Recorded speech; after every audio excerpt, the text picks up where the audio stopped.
Baik, yang pertama, berdasarkan praktek dari hadis yang telah kita bacakan tadi, maka kita mulai dengan mencuci telapak tangan terlebih dahulu, ya, dengan semua jari-jari yang melekat di dalamnya.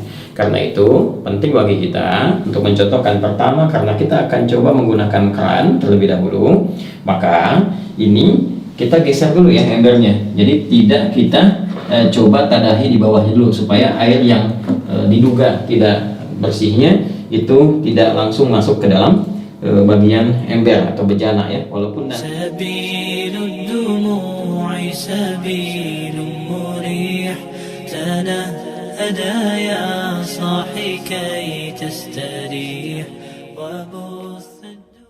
Bismillahirrahmanirrahim. Assalamualaikum warahmatullahi wabarakatuh.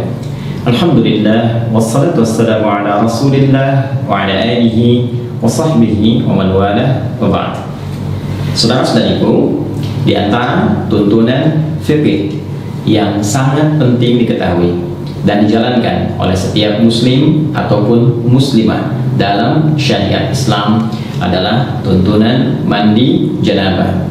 Mandi besar yang dilakukan baik oleh lelaki ataupun perempuan yang telah mengalami mimpi tertentu atau telah berlangsungnya hubungan seksual suami istri secara legal atau hal-hal yang sejenis dengannya.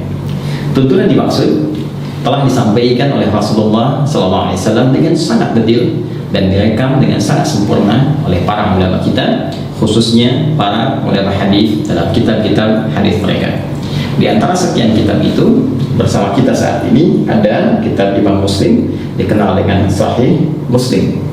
Jika Anda memasuki kitab yang ketiga, yaitu Kitabul Haid, ya, di bab yang ke-9, bab Sifatul Ghuslil Janabah, bab tentang tata cara mandi janabah, Anda akan temukan di sini di nomor hadis 316, 317, ya, dan selanjutnya bagaimana Sayyidah Aisyah radhiyallahu taala anha memberikan contoh gambaran seperti yang disaksikan dari perbuatan Nabi Sallallahu Alaihi Wasallam, yang dengan itu memberi petunjuk pada kita bagaimana cara mengerjakan mandi janabah dimaksud. Saya bacakan sejenak, kemudian kita akan praktekkan langsung, ya, dari lokasi kamar mandi tertentu supaya lebih paham apa yang akan coba kita lakukan. Saya akan bacakan satu hadis dulu, ya, ke rawi terakhirnya saja.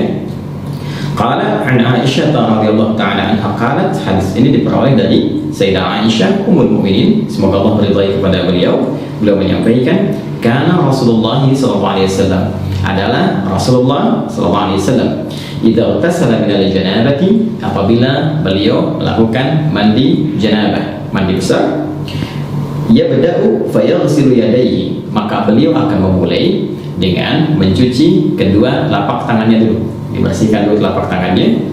Kemudian thumma yufrigu biyaminihi ala shimalihi fayaghsilu farjahu. Setelah itu beliau kemudian menuangkan dengan tangan kanannya ke tangan kirinya, ya, sejumlah kadar air tertentu. Kalau bisa kita gunakan misalnya pakai gayung, ya, atau kita bisa gunakan dari keran untuk mengambil, ya, kemudian dialirkan ke tangan kiri untuk membersihkan pertama bagian kemaluannya terlebih dahulu. Setelah itu thumma yatawadda wudu'ahu lis-shalah, kemudian beliau menunaikan wudu seperti wudu untuk menunaikan salat, ya, jadi tadi membersihkan telapak tangan keduanya, menuangkan dari tangan kanan air ke bagian tangan kiri dan membasuh atau membersihkan kemaluan, kemudian berwudu seperti halnya wudu salat. Thumma ya'khudhul ma'a fayudkhilu asabi'ahu fi usulis sya'ri, kemudian beliau mengambil air, ya, lalu dengan air itu beliau menyela-nyela, ya, di bagian rambut kepalanya sehingga meresapkan air kepada bagian kepala secara merata. Lalu kita lanjutkan. Jadi mohon izin saya nggak pakai kacamata, ya, jadi saya menyesuaikan. Bismillah. Kemudian hatta idza ra'a an qad istabra'a hafana 'ala ra'si thalatha hafanat. Kemudian ketika beliau sudah merasakan, jadi sudah mulai merata dengan baik, ya, baru diserapkan, ya, dialirkan secara merata dengan jemarinya. Setelah itu baru kemudian dibasuhkan, ya 3 kali basuhan disiram ya ke kepala itu sehingga menyerap dengan sempurna ke bagian pori-pori dan ke seluruh bagian kepalanya.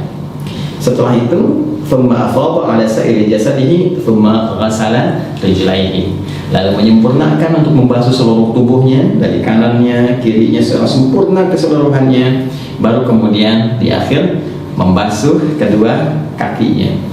Nah, ini nanti ada yang menarik ya sebelum kita praktekkan teman-teman sekalian. Ini pun ada di Al-Bukhari. Di sini disebutkan nomor hadis 248, 262, juga nomor hadis 272.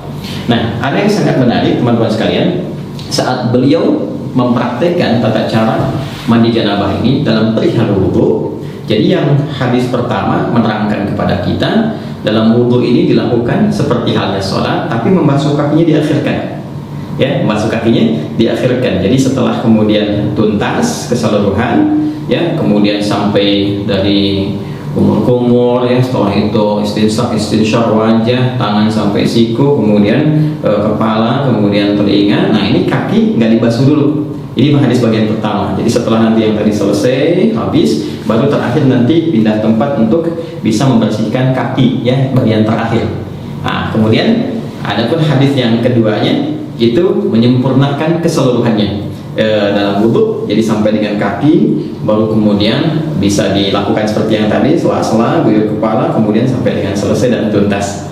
Dan dua-duanya nggak ada persoalan, tinggal pilih mana yang paling mudah untuk dilakukan. Hanya tipis saja perbedaan untuk membasuh kaki dalam perihal wudhunya, apakah diakhirkan atau diawalkan.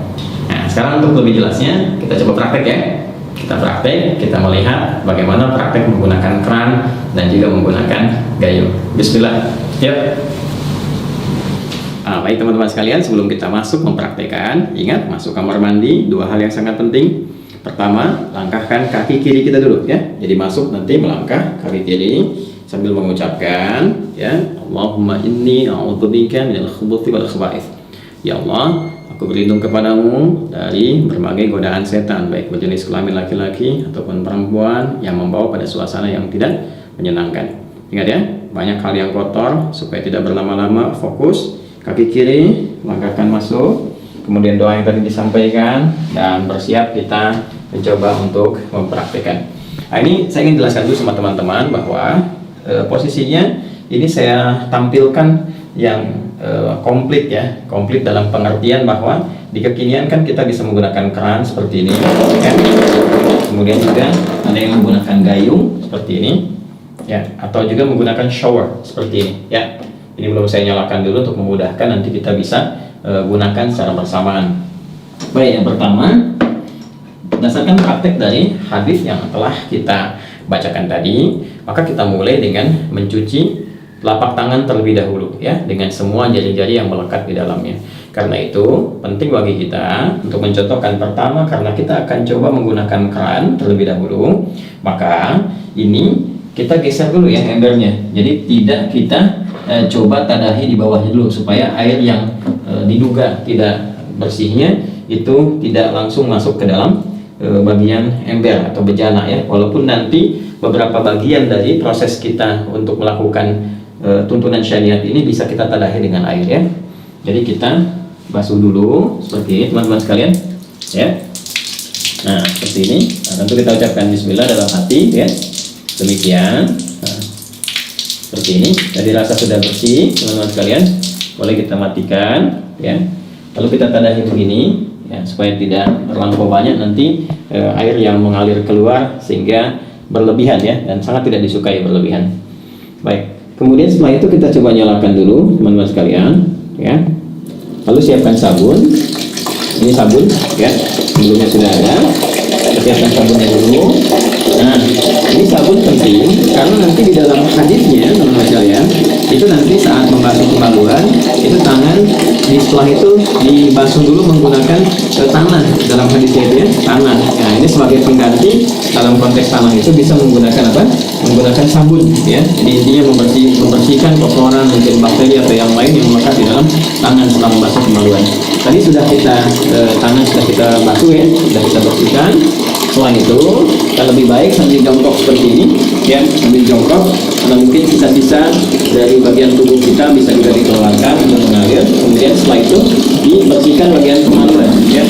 Jadi ambil air, teman-teman bersihkan bagian kemaluan dengan rapi, dengan bersih. Nah, setelah kemudian ini hadis tadi yang tidak sempat saya bacakan ya, hadis yang keduanya, karena untuk mempercepat ya, untuk mempercepat ke praktek. Jadi nanti setelah dibersihkan, ambil sabun ya, di sabun diambil secukupnya. Kemudian nah seperti ini ya. Nah, kita bisa kemudian cucikan dulu, basuhkan, kemudian baru kita bilas dengan menggunakan air seperti ini ya. Nah, sudah selesai. Baik, ini sudah bersih bagian kemaluan. Lalu setelah itu kita bersiap untuk berwudu seperti wudunya sholat ya. Jadi ini saya coba singkapkan dulu teman-teman sekalian ya, sampai sini supaya ini bagian siku juga bisa ada batas yang terlihat seperti ini ya. Kita mulai wudhu seperti halnya wudhu untuk sholat. Nah, ini seperti biasa ya. Nah, boleh kalau mau begini lagi, ini kan sudah bersih di tangan tadi ya, begini. Nah, sudah berniat dalam hati kita. Nah, bismillah sudah kita ucapkan juga ke dalam hati kita. Kita mulai ya. Baik. Nah, ini kita bisa berkumur-kumur seperti biasa.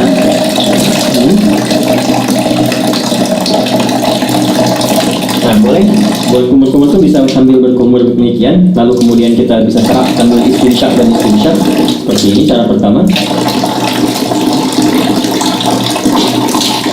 Jadi saya sambil menyerap ke hidung bagian, bisa juga kumur-kumurnya seperti tadi. Saya coba membersihkan bagian giginya, itu kebiasaan saya supaya kotoran-kotoran di makanan juga bisa sekaligus bisa keluar ya seperti tadi.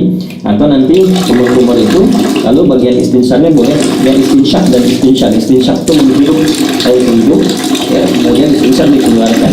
Nah, dalam suasana COVID semacam ini itu penting karena nanti reseptor-reseptor virus itu yang suka menempel di bagian hidung ya, sebelum masuk ke laring, ke faring, lantas ke paru-paru, kita berlindung dari semua itu ya. Nah, ini bisa setidaknya bisa dikeluarkan dengan istinsyak, menghirup air ke hidung dan istinsyak dikeluarkan. Seperti contohnya ya, hirup ya, jelas ya. Baik. Nah, ini teman-teman sekalian sudah. Kemudian seperti biasa ke wajah ya.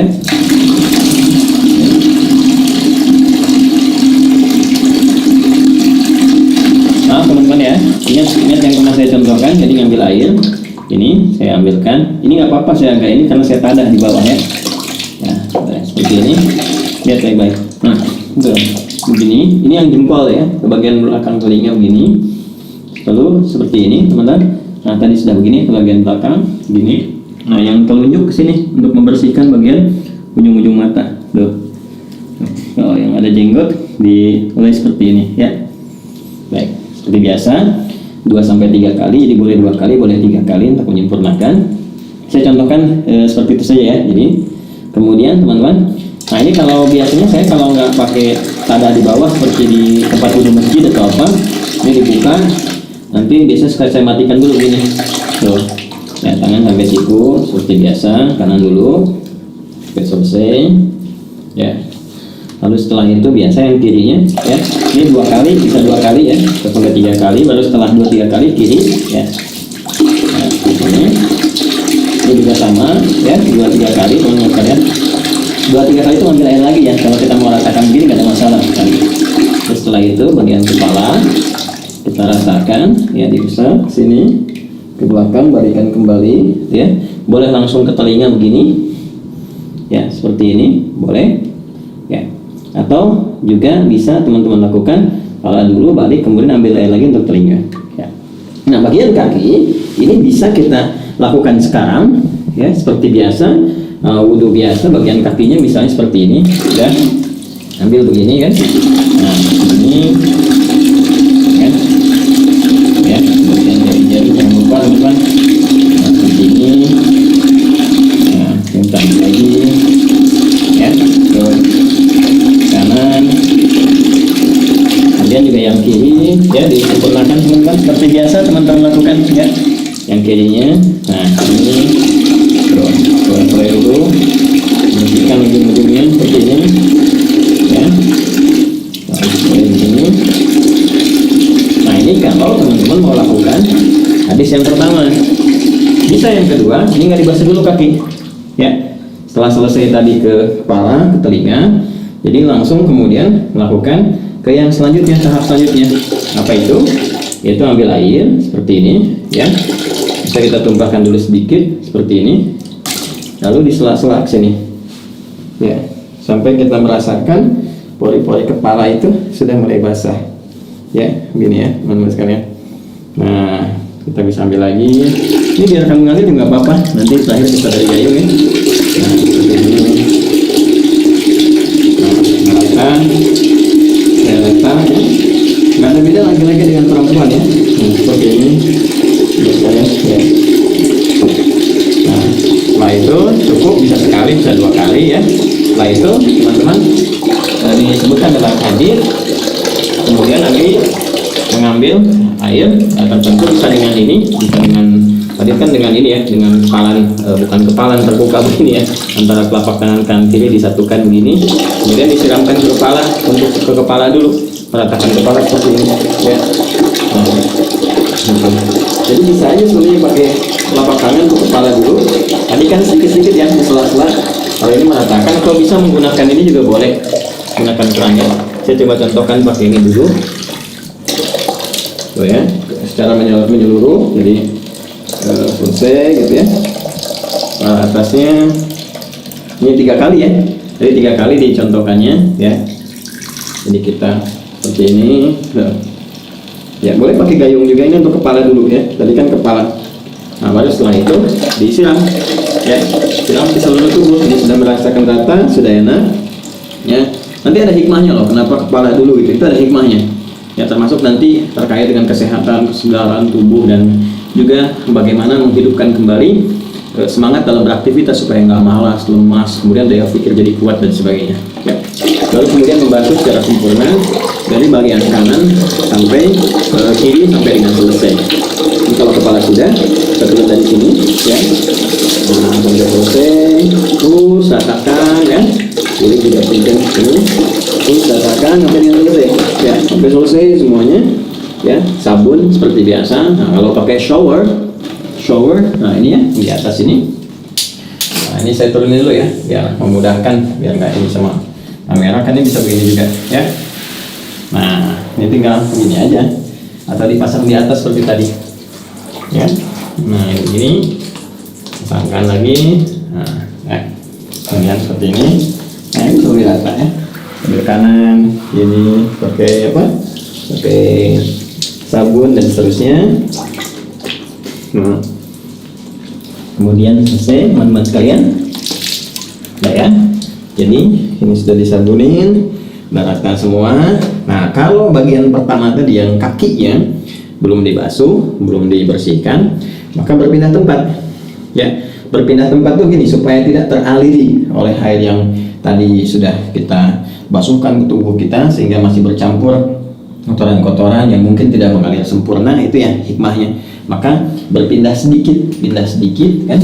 Kemudian kita mulai basuh kaki ya, yang tadi belum terbasuh dalam wudhu tadi pada hadis yang pertama.